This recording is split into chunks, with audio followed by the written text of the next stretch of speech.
નમસ્કાર મિત્રો, કેમ છો? આશા રાખું છું કે તમે બધા સહકુશળ હશો. હું પણ સહકુશળ છું. આજે તમને એવી સ્ટોરી લઈને હાજર થઈ ગયો છું કે દીકરીઓ શ્રાપ નહીં પણ વરદાન છે.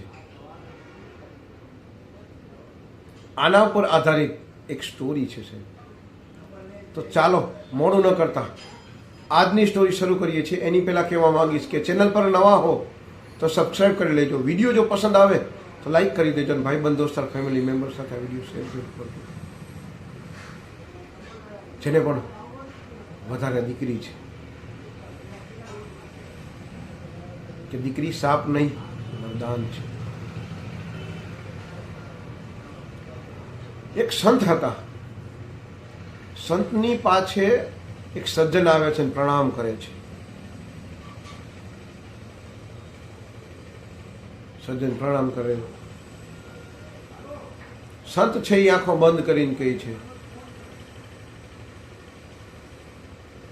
કે તમારાથી તો ભગવાન બહુ જ પ્રસન્ન છે, ખૂબ જ પ્રસન્ન છે. કે સજ્જનને પણ આશ્ચર્ય થયું કે એવું તો ખાસ કંઈ કાર્ય કર્યું નથી.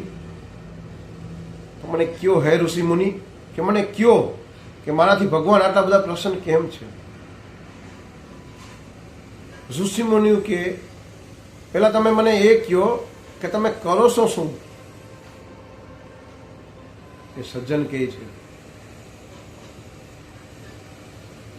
એકવાર હું મારી 2 ગાયોને લઈને ચરાવવા જતો.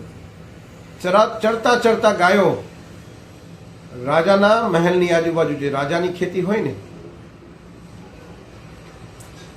ત્યાં મારી ગાયો ચરવા માંડી.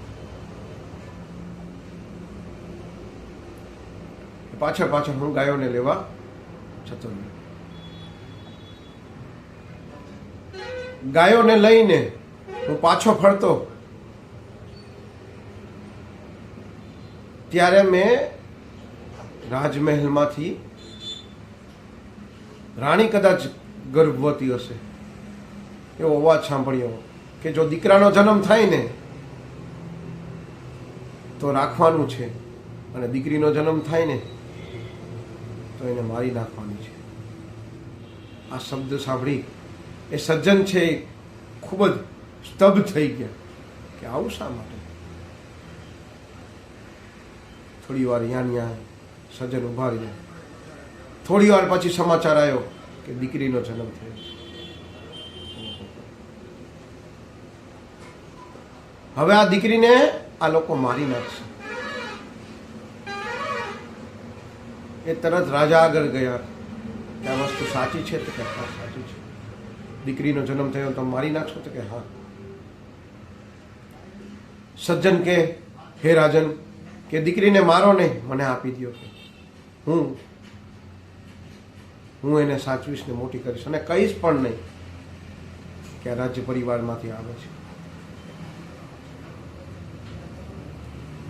રાજન કે દીકરી એમને ન દે, એના માટે કંઈક આપવું પડે.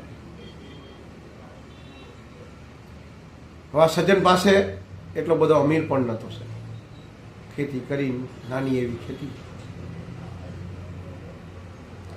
સજ્જન કે મારી પાસે 2 ગાયો છે સરસ, એ તમે લઈ લ્યો અને મને દીકરી આપી દો.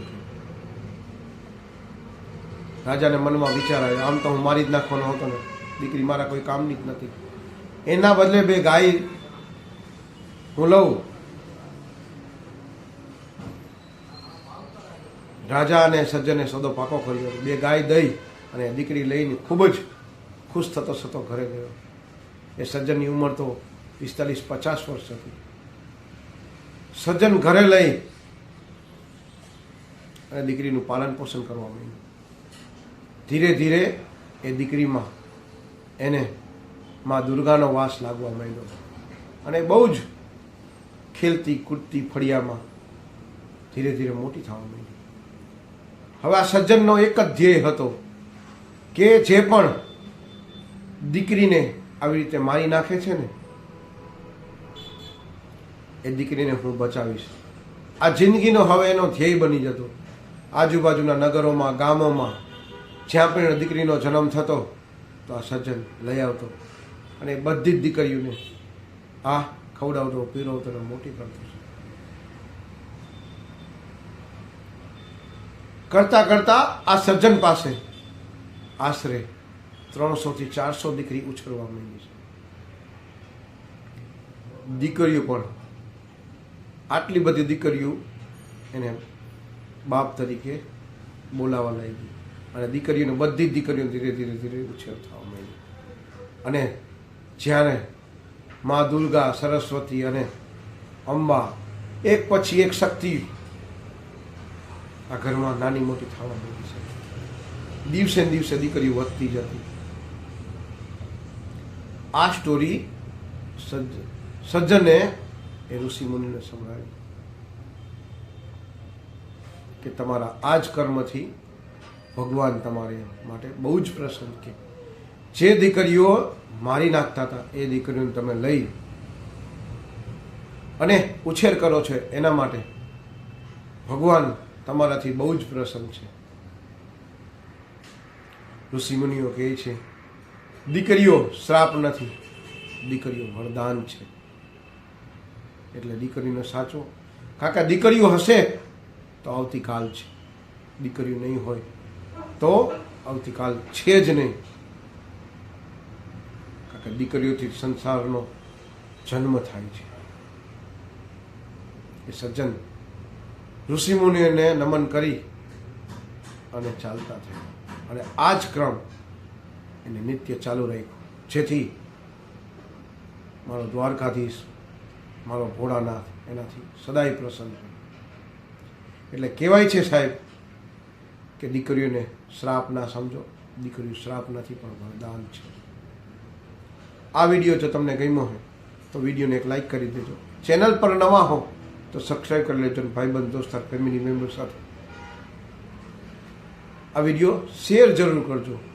જે પણ દીકરીને વરદાન નહીં પણ શ્રાપ સમજે છે.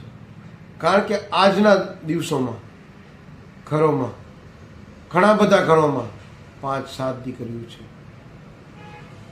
અને દીકરીની કોઈ વેલ્યુ કરતા નથી. એ લોકોને આ વિડીયો શેર કરવાનું બિલકુલ ના ભૂલતા, જે દીકરીઓને વરદાન નહીં શ્રાપ સમજે છે. તો આ વિડીયો જો તમને ગમ્યો હોય તો વિડીયોને લાઈક કરજો. ચેનલ પર નવા હો તો સબસ્ક્રાઈબ કરી લેજો. અને ભાઈબંધ, દોસ્તાર, ફેમિલી મેમ્બર જે પણ તમારાથી દૂર રહે છે એને આ વિડીયો શેર કરજો. અને જે તમારી આસપાસ રહે છે જાણે જમીને એ લોકોને આ વિડીયો જરૂર, આ સ્ટોરી જરૂર સંભળાવજો, જેથી કરીને તમારા છોકરાઓમાં સંસ્કારનું સિંચન થતું રહે.